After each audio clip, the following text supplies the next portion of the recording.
สำ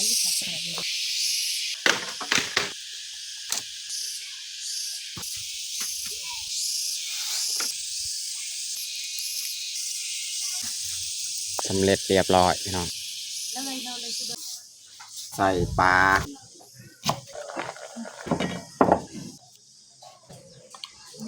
เอานางมู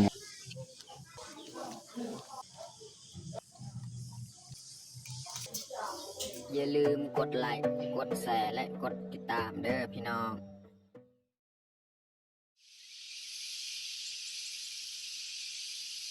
ครับสบายดีแล้วก็สวัสดีเบิร์ดทุกคนยินดีต้อนรับเขาสู้ซองเบายืงสำหรับมื้อนี้แมนเขาสีลงมาคนอันยางคาที่เขาเกี่ยวมือวานนี่แหละเพราะมือวานนี่คนมาเบิดมื้อนี้สีคนเห็นเบิดเลยแล้วก็สิกลับมามุ่งมาซานเลยเนาะคอกไก่ของเราอันนี้เขาก็มัดจะประมาณ3 มัดใหญ่นี่แหละเราสีแบกเอาเมื่อบานส่วนอีกมัดหนึ่งจะหน่อย3 มัดมันยัง3 มัดมันมีอารมณ์มาเอาพอคอยนี้ไปมุ่งเลยนะอยู่หันเนาะหลังจากเขาแบกสุดนี้แล้วมุ่งเลยแล้วก็เมียกลับไปแบกอีกยังมัดหนึ่งเนาะโอเคไม่แต่ทุกคนติดตามเบิ้งติดตามชมกับพวกเขาได้ยาวเลย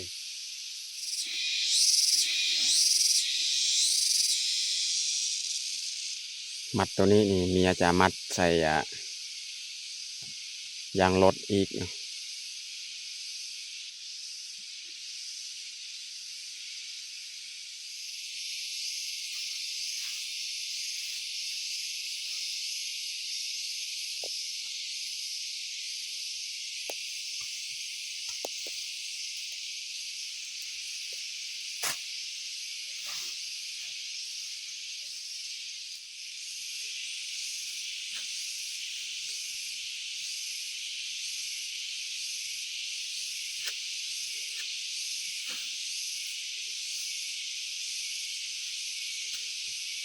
3 มัดใหญ่เลยน้อง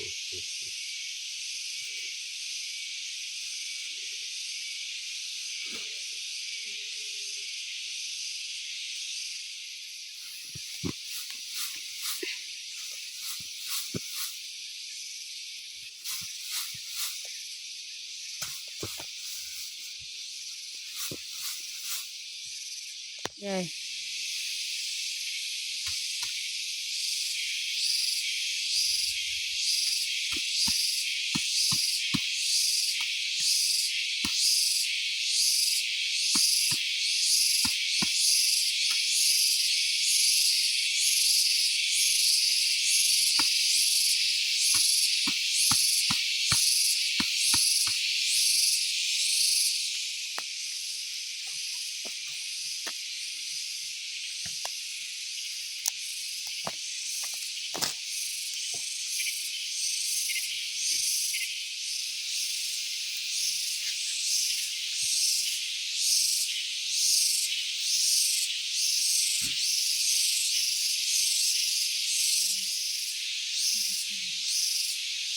ก็ทำที่คนเดินหน้าคือค่ะ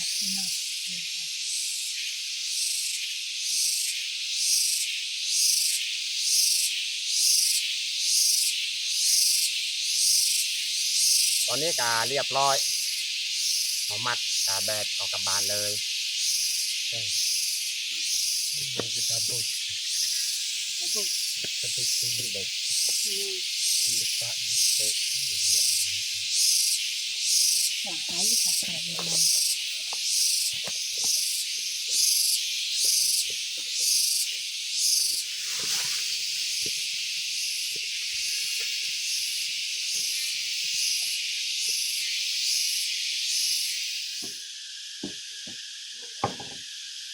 ตอนนี้เฮากามาฮอดคอกไก่ของเป็ดของเฮาแล้วนะเฮาแบกราคาของเฮามาเนาะนะครับเฮาสีผ้าไม่พุ่งนี่เฮาสีผ้าแล้วก็ขึ้นมามุมาซานเลยเนาะส่วนเมียจังน้อยนี่ยั่งลงไปแบกอีกมัดหนึ่งเพราะเมียนี่มุบ่เป็นเนาะซานบ่เป็นก็เลยให้เมียไปเอาอีกมัดหนึ่งเนาะแล้วก็คือผ้าไม้อันนี้แล้วขึ้นมาซานเลยขึ้นมามุงเลยเนาะ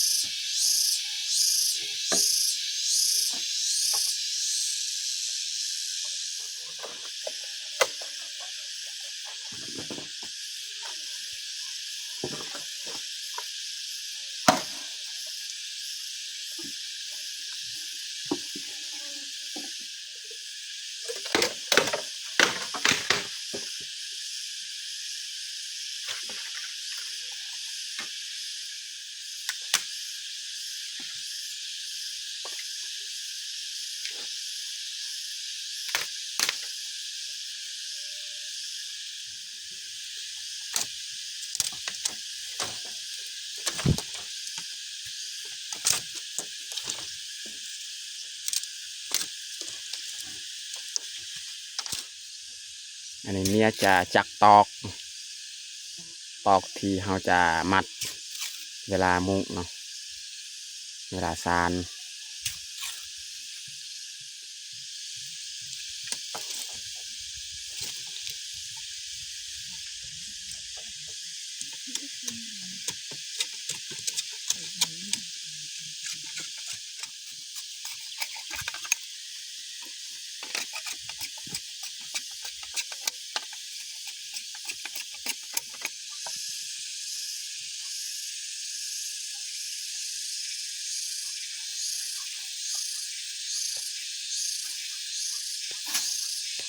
ตอนนี้เราก็เริ่ม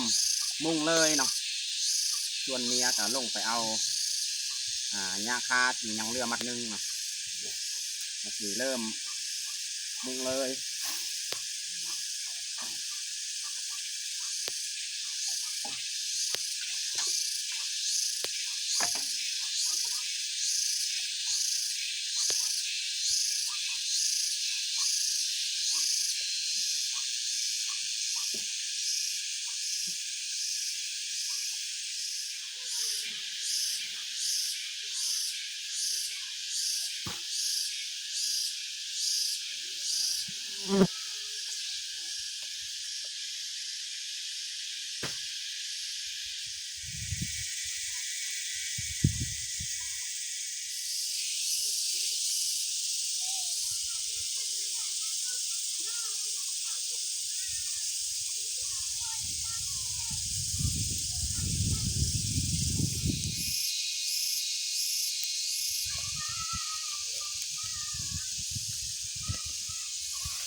ไก่สำเร็จแล้วน้องเนาะเรือหน่อยนึงของมุงสำเร็จแล้ว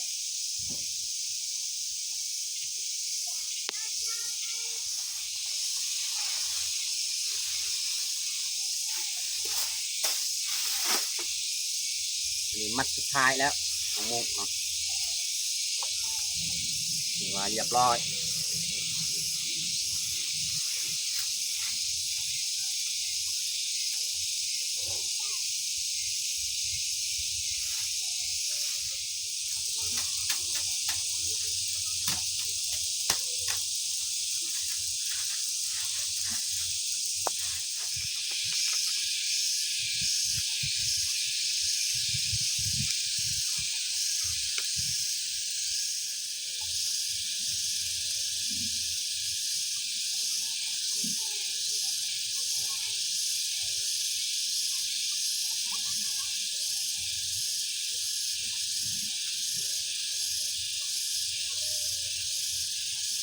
สำเร็จพี่น้องเนาะสำเร็จสิ้นมุงขอบไก่ขอบเป็ด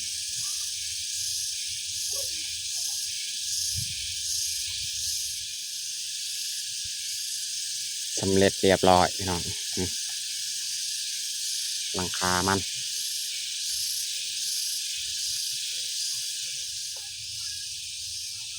นี่เบิ้งข้างในมัน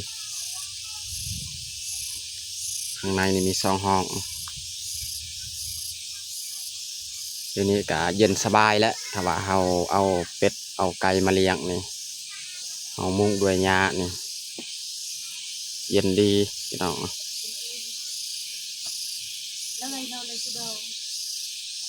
ดอกนี่ราคาของเราก็ยังเหลืออยู่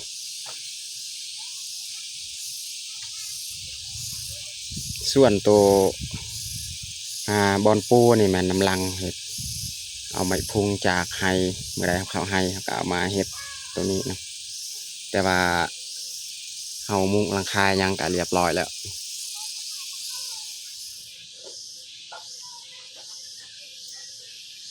มันจะสีมาเห็ดอาหารเที่ยงกิน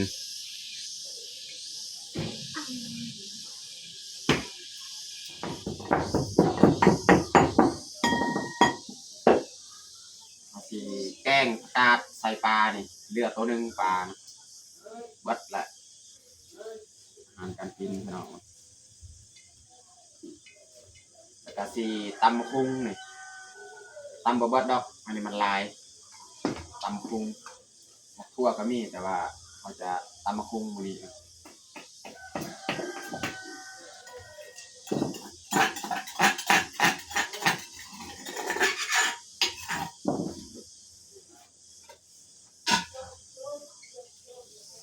ใส่พริก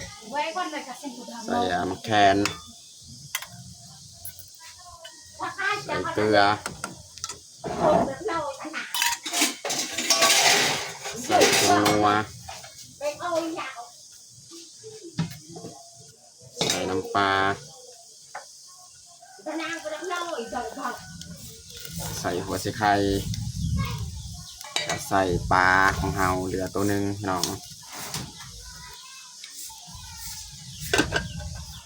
อันนี้เมียจะคูดมะคุงตำมะคุง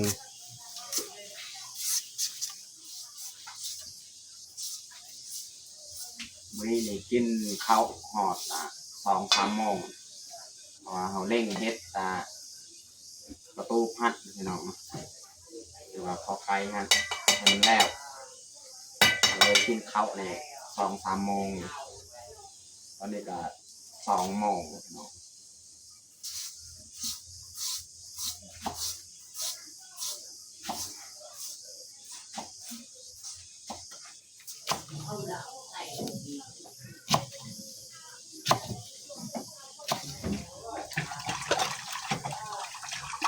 เลยเขาจะใส่ผักของเฮาเลย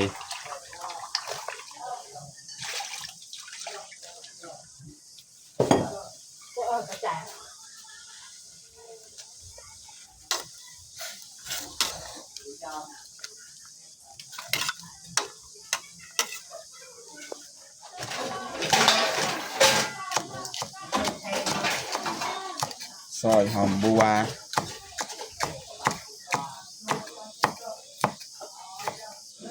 อันนี้แม่นผักไอตูนเมียจะตำตำพุงไม่ได้เขาจะใส่เลยหอมบัวกับผักไอตู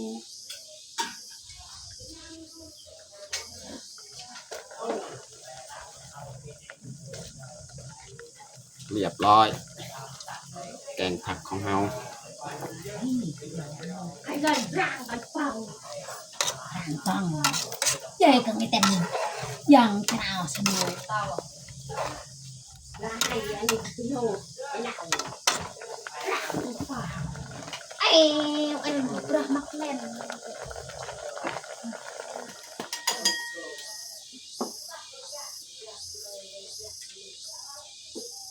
สุกเรียบร้อยเนาะ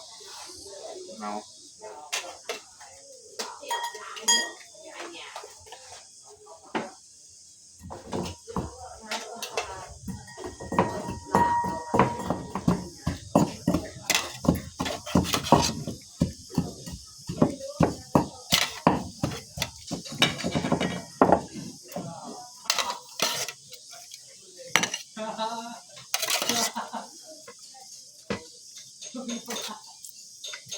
พอดีเต็มถ้วยเลยพี่น้องแกงปลาแห้งใส่ผักกาดเรียบร้อยเนาะ từ cái bùa tao เมียจ๋าตำเลยตำพุงของเฮา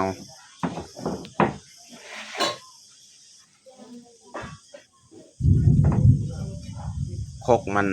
น้อยพี่น้องเนาะก็ได้เฮาสิใส่หมักเล่นอีก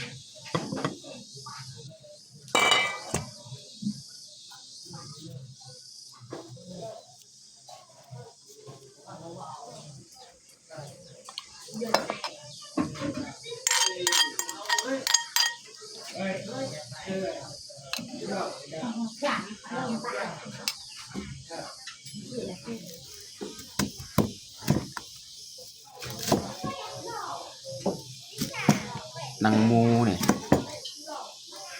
เอานางมูมาปิ้ง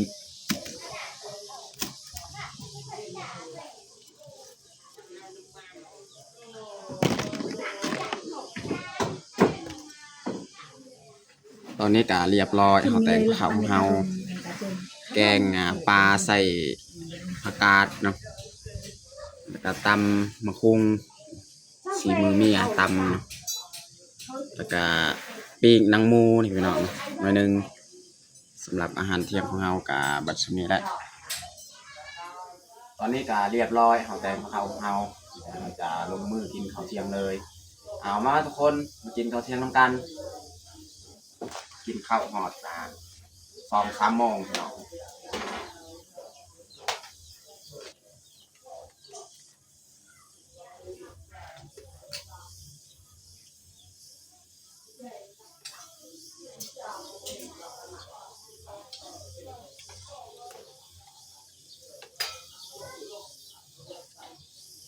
มาแพงลงพลอยกับนอน